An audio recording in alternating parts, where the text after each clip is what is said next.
RCR, la red que comunica y une al Perú.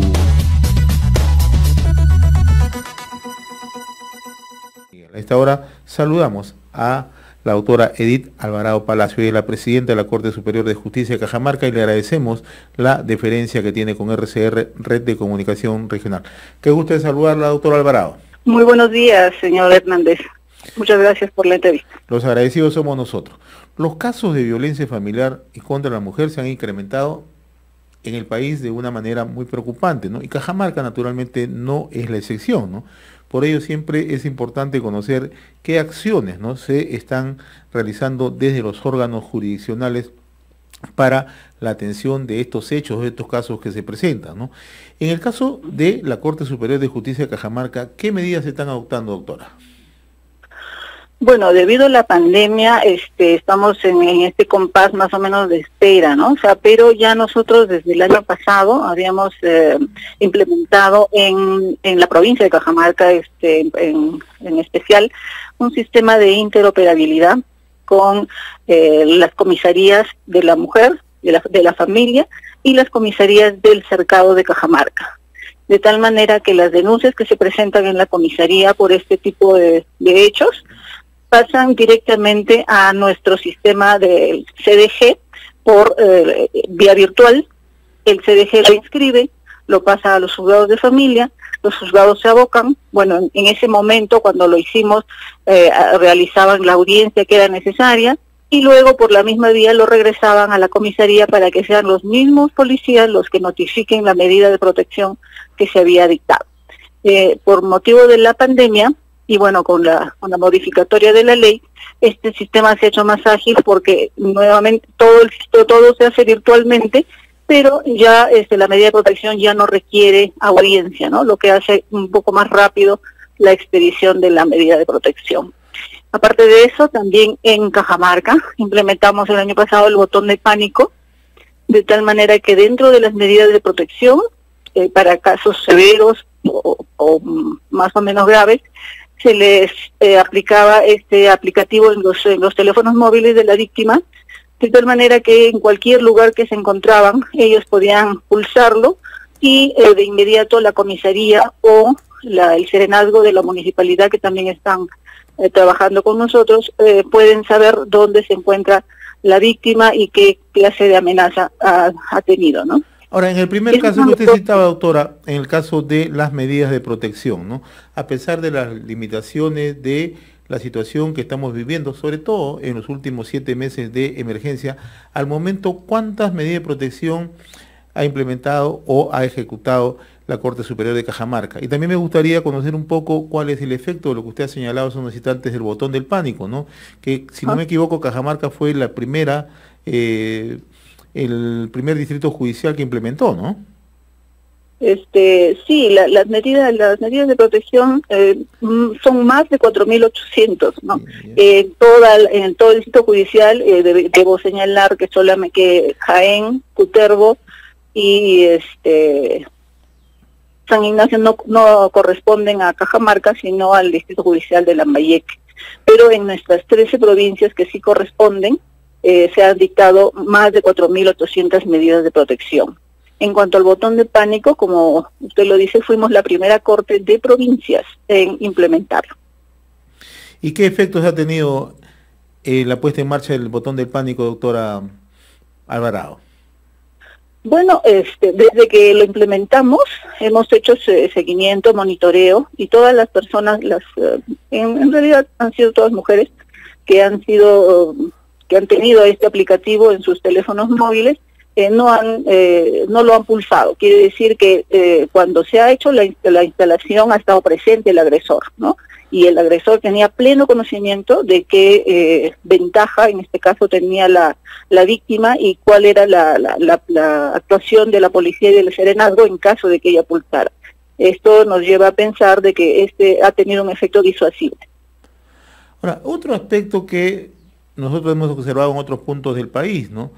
Hace unos días conversábamos con una representante en la zona de la selva, comunidades nativas, comunidades originarias, donde se presentaban los conocidos subregistros, es decir, los casos que no se denuncian, ¿no? Se conocen que hay agresiones, que hay violencia, pero no son casos que están registrados plenamente. ¿Esto ocurre en Cajamarca, doctora? Por supuesto, estas cifras negras ocurren en todas partes, ¿no? Puede ser porque todavía la población no tiene plena confianza en el actuar de sus autoridades, puede ser la falta de discusión, de conocimiento, no sé, pero sí existen muchos casos que no se denuncian. Pero también debo de señalar que hay bastantes denuncias, bastantes intervenciones, no solamente de la misma víctima, ¿no? Sino ahora se ve que la población está reaccionando porque hay bastantes denuncias que se han presentado por personas allegadas, ¿no? Vecinos, familiares, no necesariamente de la víctima. Hay una mayor sensibilización de la opinión pública, ¿no? Sí, efectivamente, eso es lo que estoy señalando, porque antes, bueno, esas cosas en Cajamarca, por ejemplo, que es un lugar bastante machista, los problemas de pareja, bueno, en realidad la violencia contra las mujeres en especial era tolerada, ¿no? O sea, era su esposo, tenía derecho, etcétera, ¿no? Con este tipo de creencias.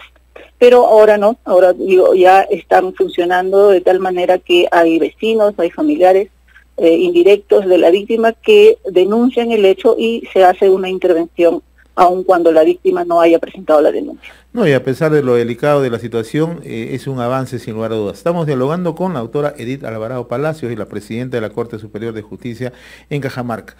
Hace unos días usted se ha reunido con la ministra de la Mujer y Poblaciones Vulnerables, Rosario Zacieta, y estuvo en Cajamarca por un caso que ha conmovido la opinión nacional, ¿no? Pero una de los planteamientos que usted hacía es que en la necesidad, ¿no?, que se implementen justamente algunas de las acciones, justamente en esta labor de protección hacia las víctimas, ¿no? La implementación de la cámara GESEL en las sedes de Chota y Cajamarca. ¿Cuál ha sido, digamos, la respuesta de la ministra y de qué manera esto va a coadyuvar justamente a hacer un trabajo más efectivo? Sí, la ministra fue muy amable en decirnos que, claro, el motivo de su viaje era estar cerca de la familia agredida, de la persona fallecida, pero sin embargo ella se reunió primero con el Ministerio Público y luego con nosotros para expresarnos que estaba dispuesta a llevar nuestras necesidades y hacer todo lo que esté a su alcance por ayudarnos, ¿no?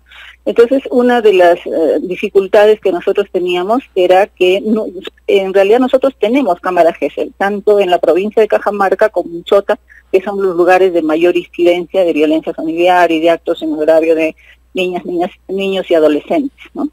Tenemos la cámara GESEL implementada, el ambiente, los equipos técnicos, todo. Lo que nos falta son los psicólogos, porque no cualquier psicólogo puede intervenir en una entrevista de cámara GESEL, tiene que ser un especialista, y eso es lo que carecemos, tanto en Cajamarca como en Chota. Entonces, nosotros hemos venido trabajando en forma interinstitucional, quiere decir, la policía y el Ministerio Público en Chota coordinan con nuestro administrador de la cámara GESEL allá, y se lleva a cabo la entrevista en nuestro local, pero con sus especialistas. Lo mismo está ocurriendo también por la pandemia aquí en Cajamarca, por cuanto la cámara GESEL del Ministerio Público es muy pequeña y tenemos que guardar la distancia social, entonces hemos hecho ese convenio igual, ¿no? O sea, la policía, el Ministerio Público utilizan nuestra cámara GESEL, pero ellos ponen los especialistas, ¿no? La doctora Zacieta nos manifestaba que lo interesante es que haya una cámara GESEL capaz de dar las garantías y seguridad para las víctimas y de que se lleven a cabo estas sesiones, estas entrevistas con inmediatez. En realidad en Cajamarca sí se llevan a cabo con inmediatez, pero eventualmente hay alguna dificultad y por eso tiene que trasladarse para un día o 2 días después, ¿no? Entonces le dijimos esta dificultad y ella ofreció ayudarnos, porque ya el año pasado estuvimos en contacto con el Ministerio de la Mujer, el Centro de Emergencia y la UPE, justamente por eso, ¿no? Entonces inclusive ellos pensaron en ese momento que podían instalar una unidad de equipo multidisciplinario en nuestra sede de familia, donde funcionan los juzgados de familia. Sin embargo, esto no se llegó a concretar este año, me imagino, por el asunto del COVID, pero vamos a seguir insistiendo porque podemos trabajar en forma interinstitucional y si es que hay dificultad en que nos puedan colocar un especialista solamente para nuestra cámara jefe. Ahora, otra de las demandas que, de acuerdo a una nota que nos enviaron, es que ustedes están solicitando se gestione la construcción y habilitación de un albergue para niños y adolescentes, ¿no?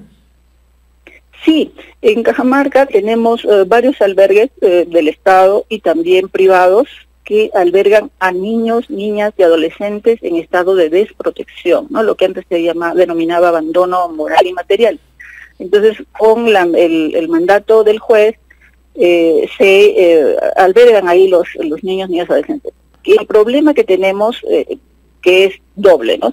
Por ejemplo, los adolescentes ya en conflicto con la ley penal no tienen dónde albergarse o tener un centro de rehabilitación, de reorientación aquí en Cajamarca. Entonces, los casos que son de adolescentes, antes llamados infractores de la ley penal, tenemos que derivarlos a Chiclayo, a Piura, a Trujillo, a veces a Lima, por falta de lugar en esos lugares, en esos servicios judiciales que sí tienen centros juveniles. Bueno, esto se soluciona porque sí tienen un lugar donde ir. El problema es de aquellos menores de 14 años que cometen estos actos contrarios a la ley penal.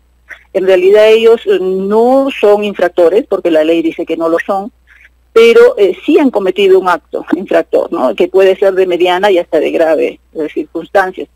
Entonces, ¿cómo podemos introducir a un joven, a una niña, a un niño, a un adolescente menor de 14 años a las casas de protección de menores que simplemente están en abandono, en desamparo? Entonces, esta es la dificultad que nos hizo exponerle a la doctora Zacieta, la necesidad de tener un albergue para este tipo de adolescentes, ¿no? Menores de 14 años, pero que han cometido un acto infractor de la ley penal, ¿no? Que en su caso lo que corresponde y lo que dictan los jueces son medidas de protección, no hay medidas socioeducativas para ellos.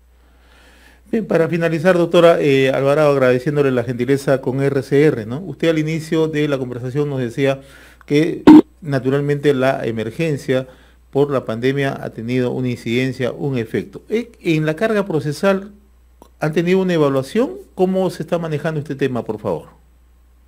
En los casos de violencia familiar, alimentos, esto no ha bajado la incidencia, o sea, tenemos bastante carga sobre estos hechos.